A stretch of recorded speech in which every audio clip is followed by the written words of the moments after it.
Hey friends, let's talk about installing dotNET. If you've followed us in our other videos on C#, you probably installed dotNET by installing Visual Studio 2019, and that's really the easiest way to do it. You just go up to visualstudio.com.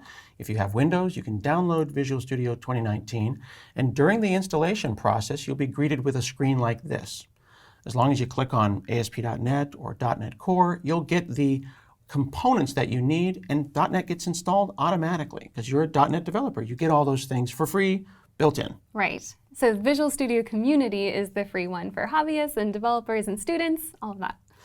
If you're on a Mac, you can go and get Visual Studio for Mac, which works really great. Now, if you either don't want to use or can't use either of those, you can certainly install .NET anywhere. You can go and install it manually on Windows, Linux, Mac, or Docker at the command line. Those things are all free and open source. It's just a little bit more manual. You won't get all of the cool features of syntax highlighting and IntelliSense and the build tools and the debugging and the things that we'll be showing in this video, but .NET can be used on any platform with any editor.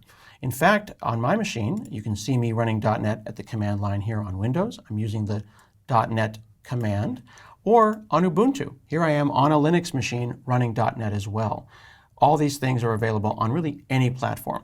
Now, for the purposes of this video and this video series, which is the .NET Core 101 series, we're going to be using Visual Studio 2019 on Windows. But you can follow along on Windows, Mac, or Linux. Let's go.